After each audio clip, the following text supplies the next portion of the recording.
The alarm clock next to Pinky's bed sang its annoying, jingling song at its usual hour that morning, just like so many other mornings before it. She lifted her leg aimlessly in the direction of the irritating sound and finally managed to silence it after a few attempts before inadvertently dragging it off the end table and onto the floor. The sudden crash jolted her awake. She dragged herself to the side of the bed to inspect the damage to the clock from her comfortable position. Right now, though, she couldn't have cared if it had shattered into 1,000 pieces. She sighed heavily and flopped her face back onto her pillow. For the first time in a while, she simply wasn't ready to rise, shine, or attack the day. The soft mattress, fluffy pillow and warm blankets beckoned her to stay, but she had prior obligations that morning that she had to keep. She did make a promise after all, and despite not being one of her signature Pinky promises, she was still sworn to it. Applejack had run behind a bit with the bucking that week thanks to a minor but bothersome injury and didn't want a repeat of what happened months ago when she cooked up a batch of baked bads or sent Rainbow Dash careening into the library. Pinky and the others had agreed to lend her a hoof that day and hopefully get her back on track. Still laying on her stomach, enjoying every extra second possible, she flipped her covers away and crawled out of bed. After replacing the clock onto the end table, relieved that it still worked, she dragged herself to her dresser and looked herself over in the mirror. Pinky was a wreck. She had thrown a party 6 days in a row prior to yesterday. The only reason she hadn't bothered to throw another the day before was that the Cakes wanted to take a day for themselves and had asked Pinky to watch the twins for them. Thursdays were generally slower than most other days of the week and thankfully for Pinky, that trend had continued. Trying to balance watching the twins and dealing with a steady stream of customers would have been more than even she could handle. Even though it was relatively, mercifully slow during the day, the night had other plans. The Cakes were delayed on their return for a few hours and didn't get home until well after the moon was overhead. Pinky had wanted to get to bed early to catch up on some rest but was forced to stay up later than she wanted watching Pumpkin and Pound. She headed to the bathroom for a nice, hot shower. She silently prayed it would snap her back to reality, but after she had finished up, she didn't look any less exhausted than she had before. After toweling herself off, her hair poofed into its usual curly style and she forced a smile onto her face. It took more strength than she had and after a moment, the smile fell into an uncharacteristic frown, coupled with large bags hanging from her eyes. Feeling defeated, she carried herself downstairs. A few minutes after arriving in the lobby and checking the store out one final time before heading out, Rainbow Dash entered Sugarcube Corner. She had a bounce in her step that morning similarly to how Pinky typically does. Her cloud bed had been kind to her that night and she was raring to go. "Hey Pinky, what's up? Ready to head to Sweet Apple Acres?" Rainbow got a good look at the party pony and grimaced. "Geez, you okay? You don't look so good." Pinky perked up as best as her groggy state would let her. "Sure Dashy. Just a little tired but I'll be fine." Rainbow chuckled. "You, tired? Hey, good one, Pinky. That's something I never thought I'd hear. I'm going to fly on ahead. I'll see you there." As the cyan Pegasus flew away, Pinky sighed. "The one time I'm being serious and no pony believes me," she mumbled to herself. With a large yawn, she headed out the door. Even though the one closer to Sweet Apple Acres was Fluttershy, Pinky was one of the last ones to arrive. The only one that took longer was Rarity, and not by much despite how much farther away Carousel Boutique was and how long it took the sophisticated pony to get ready. She even had to pick out just the right chapeau to bring with her to wear during lunch, lest the midday sun get in her eyes or make her sweat and cause her makeup to run. Most of the morning, Pinky drudged through her work, taking much longer to knock the apples from their branches than the others. They were too caught up in what they were doing to ask if she was all right, even though it was plain on her face. She even caught herself leaning up against a couple tree trunks asleep. No pony mentioned seeing her in such a precarious position, so she tried not to think about it. She didn't want to let her friends down, after all. As lunch crawled closer, she hoped that the food Fluttershy brought would give her a little bit of a boost for the afternoon. Applejack had eaten quickly and gotten back to bucking sooner than the rest. Rainbow Dash spent her lunch relaxing on a cloud she decided to run and grab when they stopped for a break. Twilight was going over the projected schedule and bucking route on some papers she brought. Rarity and Fluttershy sat and gossiped while they ate. The normally hyperactive Pinky nibbled at her daisy sandwich without saying a word. The orange earth pony had gotten a few more trees taken care of when the one she was working on cracked from the strength of her kicks. It was a deep and wide break, but the tree stood. The loud snaps got the attention of the others, including the exhausted Pinky.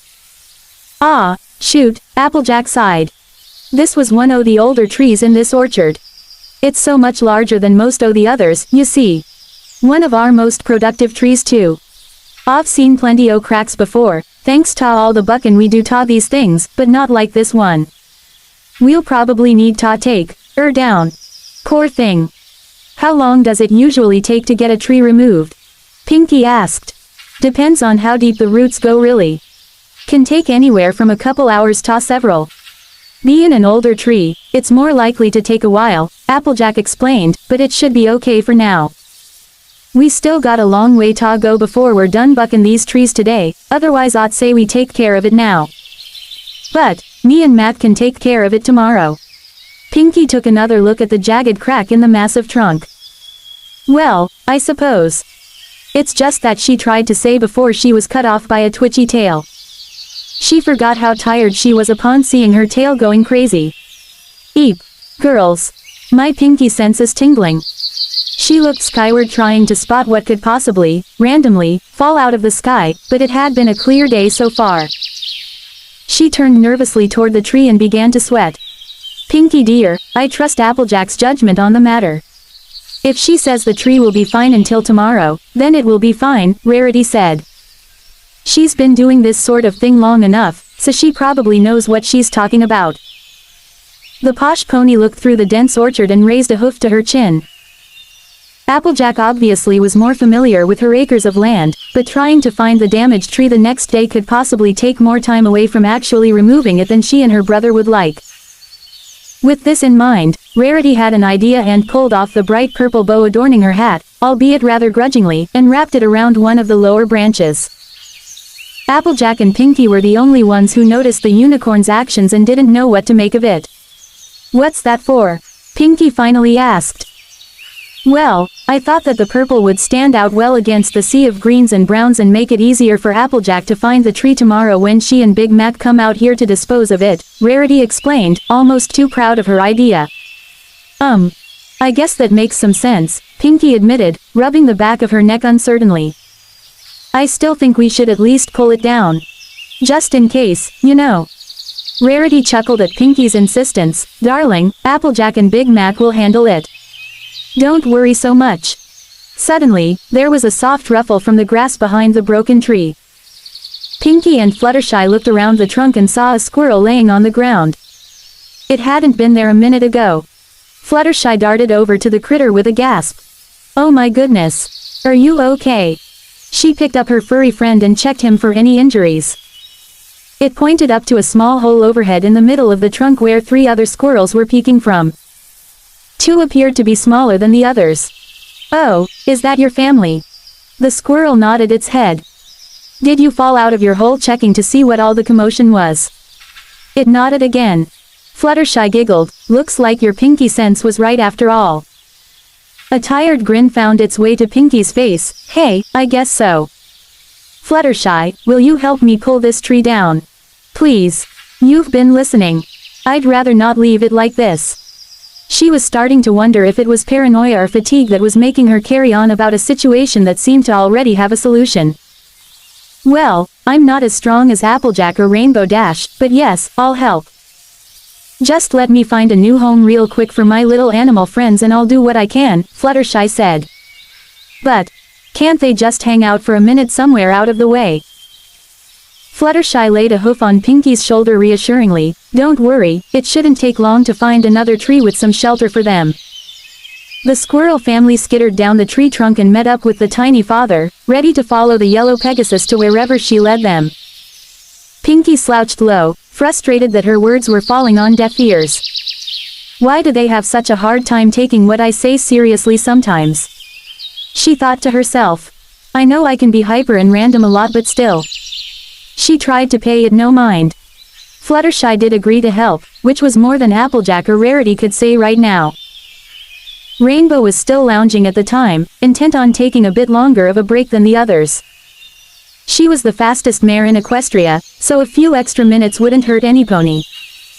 Seeing Fluttershy leading a squirrel expedition gave her an almost mean idea. She and Pinkie agreed a long time ago not to prank Fluttershy, but they didn't say anything about her little friends. When she had an opportunity to sneak off unnoticed by the others, she sped away and returned a minute later with a rain cloud. She hovered herself over her intended prank victims and readied herself. Twilight was just finishing up her lunch, ready to bring her work over to Applejack and go over her papers again. So far, they had made fair time, but she felt they could do better and had spent most of her break drawing up some possible ways to shave some time off their chore. She lifted her parchments up and... boom! The sudden loud thunderclap made Twilight jump and accidentally fire some blasts of her magic in random directions, one of which nearly hit Pinkie. Unfortunately, it didn't miss the tree behind her that she was vigilantly guarding.